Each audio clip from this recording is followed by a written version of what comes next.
ਸ਼੍ਰੀ ਅਕਾਲ। India plus USA ਦੇਖ ਰਹੇ ਸਾਰੇ ਦਰਸ਼ਕਾਂ ਦਾ ਮੈਂ ਅਮਨਪ੍ਰੀਤ ਕੌਰ ਸਵਾਗਤ ਕਰਦੀ ਹਾਂ। ਰਾਜ ਸਭਾ ਮੈਂਬਰਾਂ ਨੂੰ PM ਮੋਦੀ ਦਾ ਵਧਾਈ ਸੰਦੇਸ਼। ਫਿਰ ਆਓ ਕਰਨਾਟਕ ਦੇ ਸਾਬਕਾ ADCP ਆਪ 'ਚ ਸ਼ਾਮਲ। ਓਮ ਬਿਰਲਾ ਨੇ ਕੀਤੀ ਪ੍ਰੈਸ ਕਾਨਫਰੰਸ। ਜਲੰਧਰ ਆਪ MLA ਸ਼ੀਤਲ ਅੰਗੁਰਾਲ ਨੇ ਕੀਤਾ ਆਮ ਲੋਕਾਂ ਨਾਲ ਧੱਕਾ। ਗੋਲੀकांड ਤੋਂ ਬਾਅਦ ਪਰਿਵਾਰਿਕ ਮੈਂਬਰਾਂ ਦੇ ਨਾਲ ਸਿੱਧੂ ਨੇ ਜਤਾਇਆ ਰੋਸ। ਕਿਹਾ ਲੋੜ ਪਵੇ ਤਾਂ ਕਮਿਸ਼ਨ ਆਫਿਸ ਦੇ ਬਾਹਰ ਵੀ ਦੇਵਾਂਗੇ ਧਰਨਾ। आओ शुरुआत करते हैं आज इस पहली वड्डी खबर तो। राज्य सभा मैंबरां नूं PM मोदी का वधाई संदेश। फिर आओ प्रधानमंत्री नरेंद्र मोदी ने वीरवार नूं सेवा मुक्त होने वाले 72 मैंबरां लई राज सभा विच निੱਘਾ विवादिक भाषण दिता। यह विधाई है पर जिवें कि ਉਹ ਬੰਗਾਲੀ ਵਿੱਚ ਕਹਿੰਦੇ ਹਨ ਅਸੀਂ ਆਚੀ ਜਾਂ ਗੁਜਰਾਤ ਵਿੱਚ ਆਓ ਜੋ ਆਓ ਫਿਰ ਅਸੀਂ ਉਹਨਾਂ ਨੂੰ ਇਹ ਦੱਸਣਾ ਚਾਹੁੰਦੇ ਹਾਂ फिर आओ। जी आपने वक्ताओं के लिए काफी सीमाएं बांधी है। मेरी कोशिश रहेगी उन सीमाओं का पालन करते हुए अपनी भावनाओं को अभिव्यक्त करूं। वैसे हमारे यहाँ विदाई समारंभ तो है ही है, जा रहे हैं साथी, लेकिन जैसे बंगाली में कहते हैं आमी आशी या गुजराती में कहते हैं आवजो, कम अगेन। वैसे कहते तो बाय बाय लेकिन कहते कम अगेन। तो एक प्रकार से हम तो यही चाहेंगे कम अगेन, ताकि जैसा सभापति जी ने कहा कि इतने इतने अनुभव जिनके साथ जुड़े हुए हैं, 5 टर्म 4 टर्म 3 टर्म इतने समय से, यानी एक बहुत बड़ी मात्रा में अनुभव का संपुट हमारे इन सभी महानुभावों के पास है। और कभी कभी ज्ञान से ज्यादा अनुभव की ताकत होती है। एकेडमिक नॉलेज की कभी कभी बहुत सीमाएं होती है, वो सेमिनार में काम आता है, लेकिन अनुभव से जो प्राप्त हुआ होता है उसमें समस्याओं के समाधान के लिए सरल उपाय होते हैं। उसमें नयापन के लिए अनुभव का मिश्रण होने के कारण गलतियां कम से कम होती हैं। और इस अर्थ में अनुभव का अपना एक बहुत बड़ा महत्व होता है। और जब ऐसे अनुभवी साथी सदन से जाते हैं तो बहुत बड़ी कमी सदन को होती है, राष्ट्र को होती है।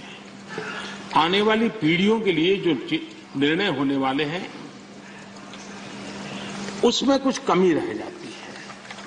और इसलिए जब अनुभवी लोग जाते हैं उनके लिए यहां बहुत कहा जाएगा, लेकिन जब अनुभवी नहीं यहां है तब जो है उनकी जिम्मेवारी जरा और बढ़ जाती है।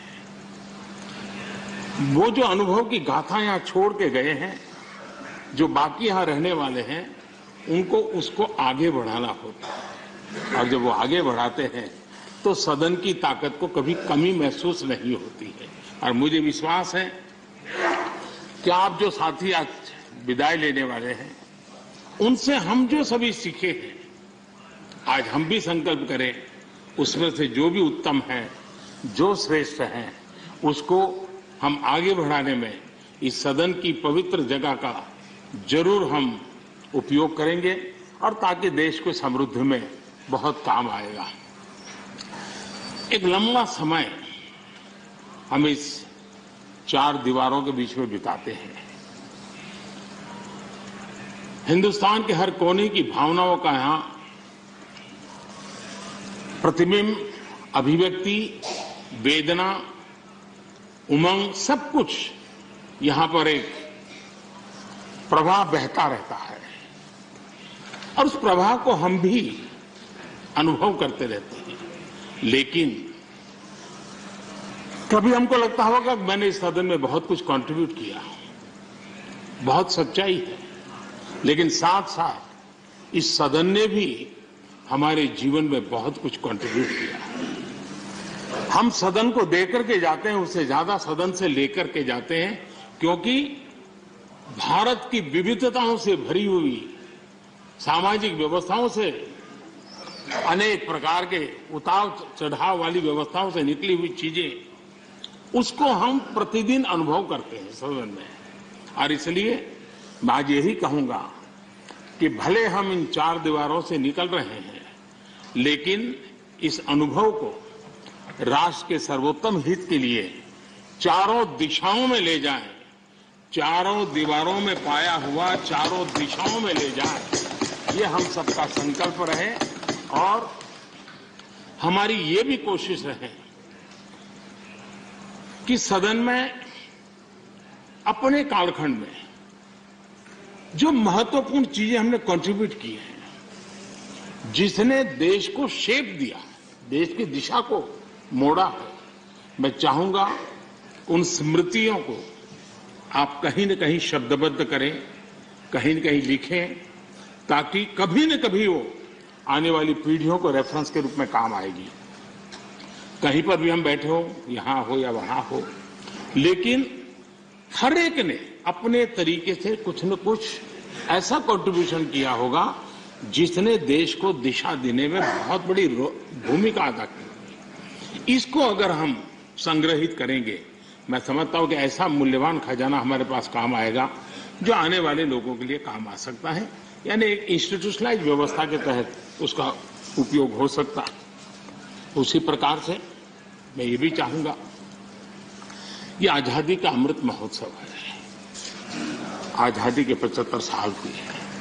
हमारे महापुरुषों ने देश के लिए बहुत कुछ दिया, अब देने की जिम्मेवारी हमारी है। हम यहां से उस भाव को लेकर के, क्योंकि अब थोड़ा समय ज्यादा होगा हमारे पास, जब यहां से जा रहे हैं तो सभापति जी का बंधन भी नहीं होगा तो आप बड़े खुले मन से एक बड़े मंच पर जाकर के आजादी के अमृत महोत्सव के इस महामूल्य पर्व को माध्यम बना करके आने वाली पीढ़ियों को कैसे प्रेरित कर सकते हैं, उसमें अगर आपका योगदान रहेगा, मैं समझता हूं देश को बहुत बड़ी ताकत मिलेगी, बहुत बड़ा लाभ मिलेगा। मैं सभी साथियों को, मैं इंडिविजुअली उल्लेख नहीं कर रहा हूं, सभापति जी ने कहा है कि व्यक्तिगत मिले तो कह देना, तो मैं व्यक्तिगत जरूर कोशिश करूंगा। आप सबको अपनी अच्छी अच्छी बातें बताऊंगा, आपकी जो अच्छी बातें हैं उसको मैं जरूर नोटिस करता हूं। मैं फिर एक बार आप सबको बहुत बहुत शुभकामनाएं देता हूं। धन्यवाद। धन्यवाद प्रधानमंत्री जी। ਕਰਨਾਟਕ ਦੇ ਸਾਬਕਾ ਏਡੀਸੀਪੀ ਆਪ 'ਚ ਸ਼ਾਮਲ। ਵੀ ਭਾਸਕਰ ਰਾਓ 1990 ਬੈਸ ਦੇ ਕਰਨਾਟਕ ਕੇਂਦਰ ਅਤੇ ਆਈਪੀਐਸ ਅਧਿਕਾਰੀ ਅਤੇ ਬੈਂਗਲੁਰੂ ਦੇ ਮੂਲ ਨਿਵਾਸੀ 32 ਸਾਲਾਂ ਤੱਕ ਵੱਖ-ਵੱਖ ਅਹੁਦਿਆਂ ਤੇ ਪੁਲਿਸ ਫੋਰਸ ਦੇ ਸੇਵਾ ਕਰਨ ਤੋਂ ਬਾਅਦ ਸੋਮਵਾਰ ਨੂੰ ਇੱਥੇ ਆਮ ਆਦਮੀ ਪਾਰਟੀ ਵਿੱਚ ਸ਼ਾਮਲ ਹੋ ਗਏ। ਉਹਨਾਂ ਦਾ ਪਾਰਟੀ ਵਿੱਚ ਆਪ ਦੇ ਸੀਨੀਅਰ ਨੇਤਾ ਅਤੇ ਦਿੱਲੀ ਦੇ ਉਪ ਮੁੱਖ ਮੰਤਰੀ ਮਨੀਸ਼ ਸਿਸੋਦੀਆ ਨੇ ਸਵਾਗਤ ਕੀਤਾ। ਆਪ ਦੇ ਕਰਨਾਟਕ ਇਕਾਈ ਦੇ ਕਨਵੀਨਰ ਪ੍ਰਿਥਵੀ ਰੈਡੀ, ਸੂਬੇ ਦੇ ਚੋਣ ਇੰਚਾਰਜ ਅਤੇ ਤਿਮਾਰਪੁਰਾ ਦੇ ਵਿਧਾਇਕ ਦਲੀਪ ਪਾਂਡੇ, ਸੰਗਠਨ ਸੰਗਠਨ ਦਾ मोदर ਅਤੇ ਹੋਰ ਆਗੂ ਇਸ ਮੌਕੇ ਪਾਰਟੀ ਹੈੱਡਕੁਆਰਟਰ ਤੇ ਮੌਜੂਦ ਹੋਏ। दिल्ली में आम आदमी पार्टी के काम जिस तरह से आगे बढ़ रहे हैं और दिल्ली में आम आदमी पार्टी की इमेज, आम आदमी पार्टी की सरकार की इमेज एक ऐसे केजरीवाल मॉडल ऑफ गवर्नेंस के रूप में उभरी है, जिसका पहला बड़ा असर पंजाब में देखने को मिला और पंजाब में भी एक प्रचंड बहुमत की सरकार बनी। और अब दिल्ली और पंजाब में आम आदमी पार्टी की सरकारों के जो काम पूरे देश में दिखाई दे रहे हैं, तो उसको देख के पूरे देश में एक नई ऊर्जा जग रही है। अरविंद केजरीवाल जी, आम आदमी पार्टी के कन्वीनर, ने जब पंजाब का रिजल्ट आया था तो उस दिन देश भर के लोगों का आह्वान किया था कि जहाँ जहाँ देश के लिए लोग कुछ करना चाहते हैं, जहाँ भी लोगों के मन में यह है कि राजनीतिक पार्टियों ने एजुकेशन में काम नहीं किया, हेल्थ पे काम नहीं किया, रोज़गार पे काम नहीं किया, वेलफेयर पे काम नहीं किया, लोगों के डेवलपमेंट पे काम नहीं किया, वहाँ वहाँ लोग आगे आएँ और खुद उन कामों को आगे करने के लिए आम आदमी पार्टी ज्वाइन करें। तो उसकी लहर अब पूरे देश में चली है और मुझे बहुत खुशी हो रही है बताते हुए कि साउथ में भी अब इसकी चर्चा हो रही है। आज हमारे साथ कर्नाटक के हमारी टीम बैठी है, साथ साथ कर्नाटक में सीनियर आईपीएस ऑफिसर अपनी नौकरी छोड़ के भास्कर राव जी मेरे साथ बैठे हैं, जिन्होंने आज अरविंद केजरीवाल जी के साथ में आम आदमी पार्टी ज्वाइन की है। भास्कर राव जी आईपीएस ऑफिसर तो हैं ही, लेकिन इन्होंने आईपीएस की नौकरी के दौरान दिल्ली आते जाते पिछले 5-7 साल में यहाँ दिल्ली का काम देखा और खुद अपनी इच्छा से, वो खुद बताएंगे कि किस तरह से एक गवर्नमेंट स्कूल में पहुँचे और वहाँ से इनके मन में जगह कि ये राजनीति देश के लिए होनी चाहिए, ये राजनीति आगे बढ़नी चाहिए। और आज जब अरविंद केजरीवाल जी ने आह्वान दिया तो वो अपनी नौकरी छोड़ के, अभी उनकी नौकरी बची हुई थी, वो नौकरी छोड़ के आम आदमी पार्टी आज उन्होंने ज्वाइन की है। वर्तमान में अभी नौकरी छोड़ने से ठीक पहले कर्नाटक में बेंगलोर के पुलिस कमिश्नर थे, वहाँ कोविड के दौरान भी पुलिस कमिश्नर रहे लगातार।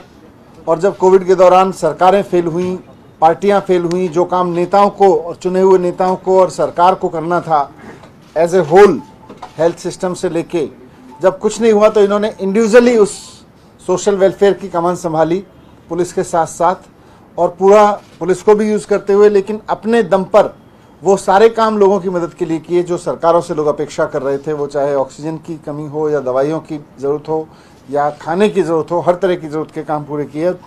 तो कोविड में और ओवरऑल इनके पूरे करियर को देखते हुए, ख़ासतौर से अभी कोविड के दौरान इनके काम को देखते हुए, क्योंकि ये वहाँ के पुलिस कमिश्नर थे, तो पुलिस कमिश्नर की जगह इनका नाम लोगों ने वहाँ पीपल्स कमिश्नर रख दिया था। तो कर्नाटक के पीपल्स कमिश्नर कहे जाते हैं भास्कर राव जी। आज इन्होंने आम आदमी पार्टी ज्वाइन की है, मैं एक बार उनका भी धन्यवाद करता हूँ। साथ साथ देश के उन तमाम लोगों से जो जनता से जुड़ा हुआ महसूस करते हैं, जो लगता है, जिनको लगता है कि जनता के बीच हमारी काम करने की छवि है, और जो आम आदमी पार्टी ज्वाइन करके इस पूरे मूवमेंट को, इस पूरे आंदोलन को आगे बढ़ाना चाहते हैं, वो आगे आएँ। मैं भास्कर राव जी से रिक्वेस्ट करूँगा, 2 शब्द यहाँ ज्वाइन किया है आज आपने, मीडिया के सामने रखें। ಮೊಟ್ಟ ಮೊದಲನೇದಾಗಿ ಎಲ್ಲರಿಗೂ ನಮಸ್ಕಾರ. ಕರ್ನಾಟಕದಿಂದ ಬಂದು ತಮ್ಮೆಲ್ಲರಿಗೂ ನಾನು ನಮಸ್ಕಾರವನ್ನು ಹೇಳ್ತಾ ಇದ್ದೀನಿ. ವೇದಿಕೆ ಮೇಲೆ ಆಮ್ ಆದ್ಮಿ ಪಕ್ಷದ ಹಿರಿಯ ನಾಯಕರು ಹಾಗೂ ದೆಹಲಿಯ ಸರ್ಕಾರದ ಉಪಮುಖ್ಯಮಂತ್ರಿಗಳಾದ ಶ್ರೀ ಮನೀಶ್ ಸಿಸೋದಿಯಾರವರೇ, ಕರ್ನಾಟಕದ ಆಮ್ ಆದ್ಮಿ ಪಾರ್ಟಿ ಮುಖ್ಯಸ್ಥರಾದ ಶ್ರೀ ಪೃಥ್ವಿ ರೆಡ್ಡಿ ಅವರೇ, ಈಗ ತಾನೇ ಹೊಸದಾಗಿ ನೇಮಕ ಮಾಡಿರುವಂಥ ಕರ್ನಾಟಕದ ಪ್ರಭಾರಿಯಾಗಿ ಅವರು ಅಧಿಕಾರ ವಹಿಸಿಕೊಳ್ಳಲಿದ್ದಾರೆ ನಮ್ಮ ದಿನೇಶ್ ಪಾಂಡೆ ಅವರೇ, ಮತ್ತು ಈಗ ತಾನೇ ಸೇವೆ ಸಲ್ಲಿಸಿರೋ ನಮ್ಮ ರೋಮಿ ಭಾಟಿ ಅವರೇ, ಮತ್ತು ಮೋಹನ್ ದಾಸರಿ ಅವರೇ, ಮತ್ತು ಬೆಳಗಾಂ ಜಿಲ್ಲೆಯಿಂದ ಬಂದಂಥ ರಾಜೀವ್ ಟೋಪಣ್ಣವರವರೇ, ಮತ್ತು ವಿಜಯ್ ಶಾಸ್ತ್ರಿ ಮಠ್ ಅವರೇ, ಇವರೆಲ್ಲರೂ ಕರ್ಕೊಂಡು ನಾನು ಇವತ್ತು ದೆಹಲಿಗೆ ಬಂದಿದ್ದೀನಿ। कन्नड़ में प्रारंभ करने के बाद में मैं आप लोगों को हिंदी में आगे बताऊंगा कि मैं दिल्ली में हालांकि नौकरी नहीं की है, मैंने 32 साल में पुलिस की नौकरी कर चुका हूँ, 1 साल लेक्चरर रह चुका हूँ, 1 साल आर्मी में भी काम कर चुका हूँ। और जब भी दिल्ली आया करता था, दिल्ली के परिवर्तन, यहाँ से जो बदलाव होता था बहुत करीब से मैं देखा, क्योंकि मेरे बहुत सारे बैचमेट यहाँ हैं। और एक दिन अब मेरा टैक्सी ड्राइवर जो है या ड्राइवर अपने मुझे बताया कि दिल्ली के स्कूल में जो बदलाव वो दिखाने के लिए मुझे वो एक स्कूल लेकर गया, और स्कूल में ऐसी बदलाव देखने को मुझे विश्वास नहीं हुआ कि सरकारी स्कूल ऐसा हो सकता है करके। और मैं कम से कम 3-4 घंटा वहाँ बिताने के बाद में वहाँ से स्कूल के लोगों ने मुझे आम आदमी क्लिनिक भी दिखाया, वहाँ पर आम आदमी क्लिनिक भी दिखाया मुझे। मतलब आम आदमी को, कॉमन पर्सन, देश में जो है उसको सबसे अहम ज़रूरत है एजुकेशन और health and sense of security. वो जो है श्रीमान श्री केजरीवाल साहब के नेतृत्व में बहुत अच्छी तरह से मैं देखा हूँ। केजरीवाल साहब भी आसानी से यहाँ नहीं आए, बड़े मुश्किल के पद पकड़ के उन्होंने आया है, और कितने संघर्षों का सामना करते हुए वो यहाँ आए हैं। उनके जीवन चरित्र से मैं अत्यंत प्रभावित हूँ। और आम आदमी पार्टी जो है पॉलिटिक्स का लैंडस्केप ही चेंज कर दिया। It is not just one of the another competition in red competition, it is blue competition which has changed the entire landscape of politics is concern. जहाँ भी हमने देखा कि केजरीवाल साहब बात करते हैं, वो हमेशा प्रगति, स्वच्छ एडमिनिस्ट्रेशन और डिसेंट्रलाइजेशन, ये सब चीज़ देखते हुए पंजाब के लोग भी प्रभावित होकर उनको बहुत बड़ा बहुमत दिया है। और जनसामान्य कर्नाटक में जो आम आदमी है वो भी चाह रहा है कि कुछ बदलाव आए, क्योंकि ट्रेडिशनल पार्टीज को देख चुके हैं वो लोग। हमेशा सिचुएशन तो वही रहता है, लेकिन लोग बदलते हैं लेकिन व्यवस्था नहीं बदलती है। लेकिन ये पार्टी जो है व्यवस्था को में जो बदलाव लाया है, जैसे कि एजुकेशन में मनीष सिसोदिया जी का बहुत बड़ा योगदान रहा है और अंतर्राष्ट्रीय तौर पर भी इसकी प्रशंसा आ चुकी है। सो ऐसी तरह की गवर्नेंस जो है सारे हिंदुस्तान में चाहिए। और इस ਓਮ ਬਿਰਲਾ ਨੇ ਕੀਤੀ ਪ੍ਰੈਸ ਕਾਨਫਰੰਸ। ਓਮ ਬਿਰਲਾ ਨੇ ਕਿਹਾ ਕਿ ਮੈਂ ਤੁਹਾਡੇ ਸਾਰਿਆਂ ਦਾ ਸੰਸਦ ਦੇ ਅੰਦਰ ਸਵਾਗਤ ਕਰਦਾ ਹਾਂ। ਆਪ ਜਿਸ ਧਰਤੀ ਤੇ ਆਉਂਦੇ ਹੋ ਉਹ ਦੇਸ਼ ਅਤੇ ਦੁਨੀਆ ਦੀ ਸਮਾਜਿਕ ਪਰਿਵਰਤਨ ਧਰਤੀ ਹੈ ਅਤੇ ਕ੍ਰਾਂਤੀਕਾਰੀਆਂ ਦੀ ਧਰਤੀ ਹੈ। ਦੇਸ਼ ਦੇ ਨੌਨ ਵਿਕਾਸ ਅਤੇ ਦੇਸ਼ ਦੇ ਵਿਕਾਸ ਨੂੰ ਅੱਗੇ ਵਧਾਉਣ ਪ੍ਰਮੁੱਖ ਨੇਤਾਵਾਂ ਦੀ ਧਰਤੀ ਹੈ। देश के नवनिर्माण में, देश के विकास में, देश को आगे बढ़ाने वाले प्रमुख नेताओं की धरती है। महाराष्ट्र विधान मंडल का संपूर्ण विधान मंडलों के अंदर एक प्रमुख स्थान है, इसलिए आपका ज्यादा दायित्व हो जाता है कि आप उस विधान मंडल के माध्यम से क्षेत्र की जनता के अंदर अपने संवैधानिक दायित्वों को पूरा करते हुए जनता की अपेक्षाएं आकांक्षाओं को पूरा करते हुए संवैधानिक मापदंडों का एक कीर्तिमान हासिल कर सके, एक मार्गदर्शन का केंद्र बन सके। क्योंकि महाराष्ट्र विधानमंडल का एक अपना लंबा इतिहास रहा है, जहां से निकले राजनेताओं ने देश के अंदर नेतृत्व किया है और आप भी उसी जगह बैठकर इसी संवैधानिक दायित्वों को निभा रहे हैं। जीवन के अंदर प्रशिक्षण एक बहुत महत्वपूर्ण जीवन का अंग होता है। सीखना, सिखाना, ये हमेशा मानवीय स्वभाव के अंदर जहां होता है, वहां व्यक्ति के मन में लगन होती है, उत्कृष्टता होती है, कुछ नए परिवर्तन करने की, नए सीखने की। क्योंकि ज्ञान हमेशा अधूरा रहता है। ज्ञान को जितना प्राप्त करो, अनुभव को जितना प्राप्त करो, उतना कम होता है। आप जिस लोकसभा के अंदर आए हैं, ये देश की सर्वोच्च लोकतांत्रिक संस्थाएं हैं, जिनकी आजादी के बाद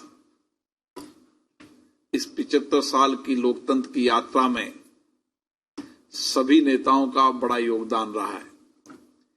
ये वर्ष आजादी का अमृत महोत्सव वर्ष भी है, इसलिए हमारी ज्यादा जिम्मेदारी बन जाती है कि हम आजादी के 75 वर्ष के अंदर इस लोकतंत्र की यात्रा के माध्यम से किस तरीके से समाज में सामाजिक और आर्थिक परिवर्तन ला सके। क्योंकि महाराष्ट्र आर्थिक प्रदेश के रूप में जाना जाता है, जहां पर व्यापार हो, उद्योग हो, इंडस्ट्रीज हो, एग्रीकल्चर हो, नए नए इनोवेशन महाराष्ट्र में होते रहते हैं। इसलिए महाराष्ट्र का एक अपना महत्व है। हमारी कोशिश होनी चाहिए कि हमें जनता ने जिन विश्वास भरोसे के साथ चुनकर भेजा है, हम उनके विश्वास और भरोसे पे खड़े होते हैं। किस तरीके से हम अपने संवैधानिक दायित्वों का उपयोग करते हुए, लोकतांत्रिक संस्थाओं का उपयोग करते हुए शासन को जवाबदेही बनाएं, प्रशासन को जवाबदेही बनाएं और शासन और प्रशासन के अंदर पारदर्शिता है, ये जिम्मेदारी हमारी होती है। इसलिए जहां विधानमंडलों का काम कानून बनाने का होता है, वहां लोगों की अपेक्षाएं, आकांक्षाओं को पूरा करने का भी होता है। उन आकांक्षा और अपेक्षाओं को पूरा करने के लिए हमें समय समय पर अपने अपने सदनों की नियम प्रक्रियाओं की संपूर्ण जानकारी होनी चाहिए, भारत के संविधान की संपूर्ण जानकारी होनी चाहिए और हमें पुराने अपने विधान परिषद विधानसभा की कार्रवाइयों का भी अवलोकन करना चाहिए। मैं दोनों माननीय विधानमंडल विधान परिषद से आग्रह करूंगा कि हमें एक ऐसा प्रारूप बनाना चाहिए ताकि हम मेटा डेटा के माध्यम से किसी भी विधानसभा में या विधान परिषद में जो भी सदन की पूर्वत्व कार्रवाई हुई है उस कार्रवाई को एक डेटा पे डाल दें, जिससे नाम से सब्जेक्ट से हम कभी भी कोई विधान परिषद का विधानसभा का कोई भी सदस्य पुरानी घटनाओं को पुरानी विधानसभा के कार्यों को उल्लेखित करना चाहे तो उसके पास संपूर्ण जानकारी होनी चाहिए। इसके लिए हमें मेटा डेटा पर डालने से मुझे लगता है कि इससे बहुत बड़ा लाभ मिलेगा, क्योंकि लोकतंत्र में लोकतंत्र संस्थाएं ही सशक्त और मजबूत होती हैं। हमारे संविधान के अंदर जब बाबा साहब अंबेडकर और मनीषियों ने संविधान बनाया था उसमें जनता के लिए जनता के द्वारा जनता को मध्य में हमारे संविधान बना था। इसलिए आज देश के अंदर 300 से ज्यादा विधानसभाओं के चुनाव, 17 लोकसभा के चुनाव में जिस तरीके से लोकतांत्रिक प्रक्रियाओं के माध्यम से सहज रूप से सत्ता का हस्तांतरण होता है, वो उसकी सबसे बड़ी ताकत हमारी संविधान की है। और इसीलिए हमारी कोशिश होनी चाहिए कि हम इस विधानमंडल को और सशक्त मजबूत बनाएं। ये विधानमंडल सशक्त मजबूत जब होंगे जब प्रतिनिधि वहां के सशक्त होंगे, मजबूत होंगे, क्योंकि प्रतिनिधि संस्थाओं को अगर सशक्त करना है, मजबूत करना है तो हमारे आचरण, हमारे व्यवहार, हमारे कार्य से वो विधानमंडल की गरिमा बढ़ेगी। क्योंकि वर्तमान समय के अंदर जिस तरीके से विधानमंडलों के अंदर लगातार बैठकों की संख्या कम होती जा रही है, डिबेट, चर्चा, संवाद कम होते जा रहे हैं, विधायकों के अंदर, विधानमंडलों के अंदर गतिरोध करने की प्रक्रियाएं ज्यादा हो रही है, ये हमारे संसदीय लोकतंत्र के लिए उचित नहीं है। हमें इसके लिए प्रयास करना चाहिए, सभी दलों के नेताओं से बात कर सभी लोगों से बात कर कि हम सदन में कम से कम गतिरोध हो, ज्यादा से ज्यादा काम हो, क्योंकि अगर इन सदनों के अंदर मर्यादा कम हो जाएगी, शालीनता कम हो जाएगी तो हमारे लोकतंत्र के लिए बहुत बड़ा खतरा होगा। ਜਲੰਧਰ ਆਪ ਐਮਐਲਏ ਸ਼ੀਤਲ ਅੰਗੁਰਾਲ ਨੇ ਕੀਤਾ ਆਮ ਲੋਕਾਂ ਨਾਲ ਧੱਕਾ। ਵਿਧਾਨ ਸਭਾ ਚੋਣਾਂ 'ਚ ਜਲੰਧਰ ਪੱਛਮੀ ਤੋਂ ਆਮ ਆਦਮੀ ਪਾਰਟੀ ਦੀ ਉਮੀਦਵਾਰ ਸ਼ੀਤਲ ਅੰਗੁਰਾਲ ਦੇ ਨਾਮਜ਼ਦਗੀ ਪੱਤਰ 'ਚ ਝੂਠੇ ਦਸਤਾਵੇਜ਼ ਤੇ ਗਲਤ ਜਾਣਕਾਰੀ ਦੇਣ ਦੇ ਦੋਸ਼ ਲੱਗੇ ਹਨ। ਇਸ ਸੰਬੰਧੀ ਉਸ ਖਿਲਾਫ ਕੇਸ ਦਰਜ ਦੀ ਮੰਗ ਕਰਨ ਵਾਲੀ ਪਟੀਸ਼ਨ ਤੇ ਹਾਈ ਕੋਰਟ ਨੇ ਸੰਬੰਧਿਤ ਅਥਾਰਟੀਆਂ ਨੂੰ 4 ਹਫ਼ਤਿਆਂ ਵਿੱਚ ਸ਼ਿਕਾਇਤ ਤੇ ਨਿਰਧਾਰਤ ਕਾਨੂੰਨ ਤਹਿਤ ਕਾਰਵਾਈ ਕਰਨ ਦੇ ਹੁਕਮ ਦਿੱਤੇ ਹਨ। ਸ਼ੀਤਲ ਅੰਗਰਾਲ ਮੁਰਦਾਬਾਦ, ਸ਼ੀਤਲ ਅੰਗਰਾਲ ਮੁਰਦਾਬਾਦ, ਸ਼ੀਤਲ ਅੰਗਰਾਲ ਮੁਰਦਾਬਾਦ। ਸਾਨੂੰ ਇਹਨੇ 11 ਵਜੇ ਬੁਲਾ ਕੇ ਸਾਡੀ ਮਾਂ ਨੂੰ ਧੱਕੇ ਮਾਰੇ, ਸਾਨੂੰ ਧੱਕੇ ਮਾਰਦਾ ਕੋਈ ਚੱਕਰ ਨਹੀਂ, ਪਰ ਸਾਡੀ ਮਾਂ ਨੂੰ ਧੱਕੇ ਮਾਰੇ ਨੇ। ਸਾਡੇ ਨਾਲ ਇਨਸਾਫ, ਸਾਡੇ ਨਾਲ ਨਾ ਇਨਸਾਫੀ ਹੋਈ ਹੈ।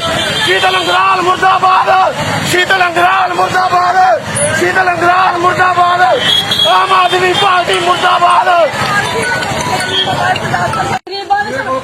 ਭਾਜੀ ਆ ਦੇਖੋ, ਅੱਜ ਅਸੀਂ ਸ਼ੀਤਲ ਅੰਗਰਾਲ ਦੇ ਦਫ਼ਤਰ ਆਏ ਆਪਣੇ ਨਿਆਂ ਵਾਸਤੇ। ਸਾਡੇ ਨਾਲ ਬਹੁਤ ਧੱਕਾ ਹੋ ਰਿਹਾ। ਸਾਨੂੰ ਦਫ਼ਤਰ ਚੋਂ ਧੱਕੇ ਮਾਰ ਕੇ ਕੱਢਿਆ ਗਿਆ। ਸਾਡੀ ਮਾਤਾ ਨੂੰ ਵੀ, ਸਾਨੂੰ ਤਿੰਨਾਂ ਭਰਾਵਾਂ ਨੂੰ ਜੱਸੇ ਫਿਰੋਜ਼ਪੁਰੀਆ ਦੀ ਸਪੋਰਟ ਕਰ ਰਹੇ ਪੂਰੀ।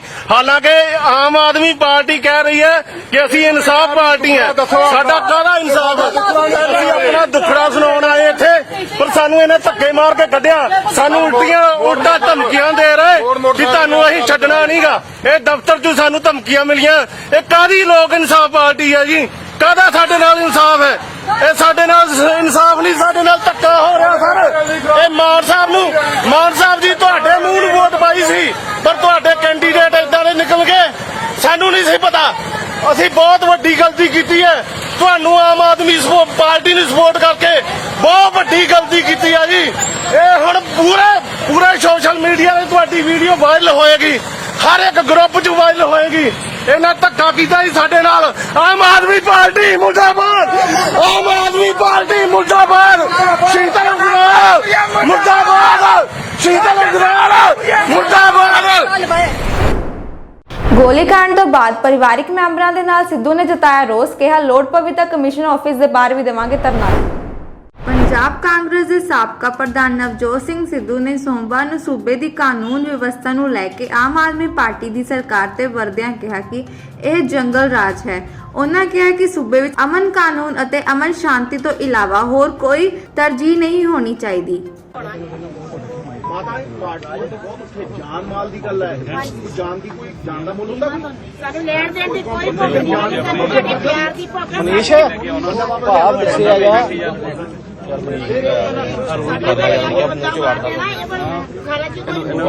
ਫੋਨ ਥੋੜਾ ਪਿੱਛੇ ਕਰ ਦੇਣਾ, ਭਾਈ ਥੱਲੇ ਕਰ ਤੁਸੀਂ।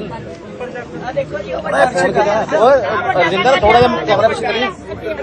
ਆਇਓ ਭਾਈ ਆਜੋ ਭਾਈ ਆਪ ਬੱਚਿਆਂ ਨੂੰ ਨਹੀਂ ਬਾਲੇ ਪਾਸੇ ਬੋਲੋ ਕਿ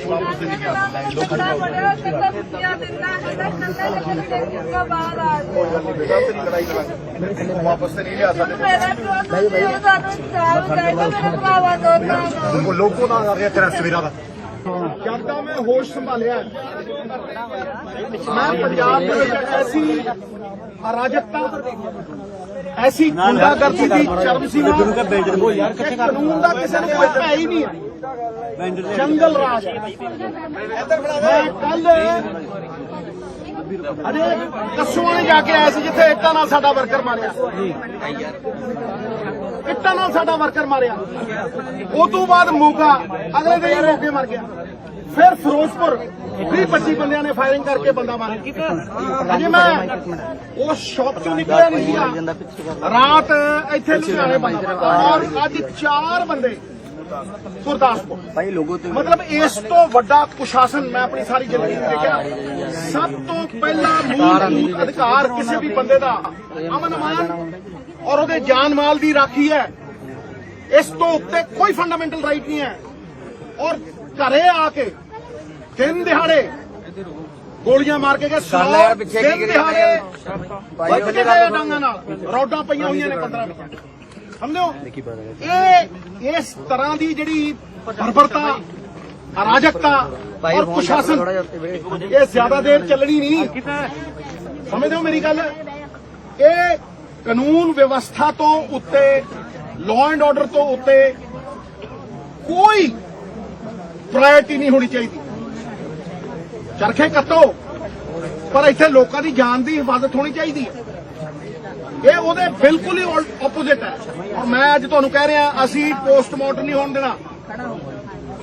ਅਸੀਂ ਲਾਸ਼ ਉੱਥੇ ਹੀ ਰੱਖਣੀ ਹੈ ਜਦ ਤੱਕ ਬੰਦੇ ਅਰੈਸਟ ਨਹੀਂ ਹੁੰਦੇ। ਵੈਸੇ ਤੇ ਕਮਿਸ਼ਨਰ ਸਾਹਿਬ ਨੂੰ ਇੰਨੀ ਕੁ ਸਮਝ ਹੋਣੀ ਚਾਹੀਦੀ ਹੈ ਕਿ ਇੱਥੇ 10-12 ਐਮਐਲਏ ਬੈਠੇ ਆ, ਉਹਨਾਂ ਨੂੰ ਇੰਨਾ ਕੁ ਇਨਫੋਰਮ ਕਰਨਾ ਚਾਹੀਦਾ ਸੀ ਸਾਨੂੰ। ਲੇਕਿਨ ਸਾਨੂੰ ਪੁਲਿਸ ਦੀ ਇੱਜ਼ਤ ਹੈ। ਅਸੀਂ ਬੁੱਧਵਾਰ ਤੱਕ ਦਾ ਟਾਈਮ ਦਿੰਦੇ ਆ, ਨਹੀਂ ਤੇ ਫਿਰ ਕਮਿਸ਼ਨਰੇਟ ਘੇਰਾਂਗੇ। ਔਰ ਮੈਂ ਸਭ ਤੋਂ ਅੱਗੇ ਖੜੂੰਗਾ, ਜੋ ਮਰਜ਼ੀ ਹੋ ਜਾਏ, ਕਿਉਂਕਿ ਇਸ ਤੋਂ ਉੱਤੇ ਸਾਡੇ ਲਈ ਕੋਈ ਲੜਾਈ ਨਹੀਂ। ਕਾਂਗਰਸ ਦਾ ਵਰਕਰ ਹੋਵੇ ਜਾਂ ਅੱਜ ਜਲੰਧਰ ਸ਼ਰੇਆਮ ਗੋਲੀਆਂ ਚੱਲੀਆਂ ਨੇ, ਜਾਂ ਕੋਈ ਬੰਦਾ ਹੋਵੇ। ਫਿਰੋਜ਼ਪੁਰ ਉਸ ਮੁੰਡੇ ਦਾ ਕੀ ਕਸੂਰ ਸੀ ਜਿਹਦੇ 25 ਬੰਦਿਆਂ ਨੇ ਗੋਲੀਆਂ ਚਲਾ ਕੇ ਗੈਂਗ ਵਾਰ ਚੱਲ ਰਹੇ ਨੇ? ਕਿਤੇ ਕਾਰਾਂ ਖੋਈਆਂ ਜਾ ਰਹੀਆਂ ਨੇ, ਕਿਤੇ ਜਨਾਨੀਆਂ ਦੇ ਸਿਰਾਂ ਦੇ ਵਿੱਚ ਰੋਡਾਂ ਮਾਰੀਆਂ ਜਾ ਰਹੀਆਂ ਨੇ। ਇਹ ਹੋ ਕੀ ਰਿਹਾ ਪੰਜਾਬ 'ਚ? ਇਸ ਕਰਕੇ ਇਹ ਬੜਾ ਕਲੀਅਰ ਹੈ ਕਿ ਇਹ ਲੜਾਈ ਪਹਿਲ ਦੇ ਆਧਾਰ ਦੇ ਉੱਤੇ ਅਸੀਂ ਲੜਾਂਗੇ। ਇਸ ਤੋਂ ਬਾਅਦ ਮੈਂ ਗੁਰਦਾਸਪੁਰ ਵੀ ਜਾਊਂਗਾ। ਮੈਂ ਕਹਿੰਦਾ ਕਿਸੇ ਦੀ ਕੋਈ ਲੜਾਈ ਹੋਵੇ, ਕਿਸੇ ਦੀ ਕੋਈ ਰੰਜਿਸ਼ ਹੋਵੇ ਦਾ ਮਤਲਬ ਇਹ ਵੀ ਗੋਲੀਆਂ ਮਾਰ ਦਿਓ, ਬੰਦਾ ਮਾਰ ਦਿਓ। ਉਹ ਯਾਰ ਇਧਰ ਰੱਖ ਲੈ ਭਾਈ ਲੜਾਈਆਂ ਚੱਲੇ ਪਰ ਇਸ ਤਰ੍ਹਾਂ ਇੱਕ ਦਿਨ ਦੇ ਵਿੱਚ 5-7 ਮਰਡਰ ਹੁੰਦੇ ਨਹੀਂ ਦੇਖੇ, ਕੋਲਡ ਬਲੱਡਡ ਦਿਨ ਦਿਹਾੜੇ। ਤੇ ਇੱਥੇ ਕਤਲ ਕਰਕੇ ਜਿਹੜਾ ਦੋਸ਼ੀ ਆ ਉਹ ਬਾਈਟਾਂ ਦੇ ਰਿਹਾ, ਮਤਲਬ ਚੂੜੀਆਂ ਪਾਈਆਂ ਪੁਲਿਸ ਨੇ, ਬਾਈਟ ਦੇ ਰਿਹਾ, ਬਾਈਟ ਫਿਰ ਥ੍ਰੈਟਾਂ ਦੇ ਰਿਹਾ। ਇਹ ਸਨ ਅੱਜ ਦੀਆਂ ਮੁੱਖ ਖਬਰਾਂ। ਮੈਨੂੰ ਅਮਨਪ੍ਰੀਤ ਨੂੰ ਦਿਓ ਇਜਾਜ਼ਤ ਤੇ ਹੋਰ ਵਧੇਰੇ ਖਬਰਾਂ ਦੇ ਲਈ ਜੁੜੇ ਰਹੋ ਇੰਡੀਆ ਪਲੱਸ USA ਦੇ ਨਾਲ। ਸਤਿ ਸ਼੍ਰੀ ਅਕਾਲ। फ्री सेवा फ्री समाधान बाबा कबीर खान जी काले इलम ते रूहानी इलम दे माहिर 2 घंटे विच घर बैठे एक फोन ते तुरंत समाधान करवाओ, जिवें वशीकरण करना ਜਾਂ ਤੋੜਨਾ, मन चाया प्यार, घरेलू कलेश, कीता कराया कारोबार विच घाटा, विदेश विच पक्के ना होना, माता पिता मनाउणा, लॉटरी नंबर तुरंत निकलवाओ, सौतन दुश्मन छुटकारा, धोखा खादे लोग सानू तुरंत फोन करो। Mobile number 97797 19721 97797 19721।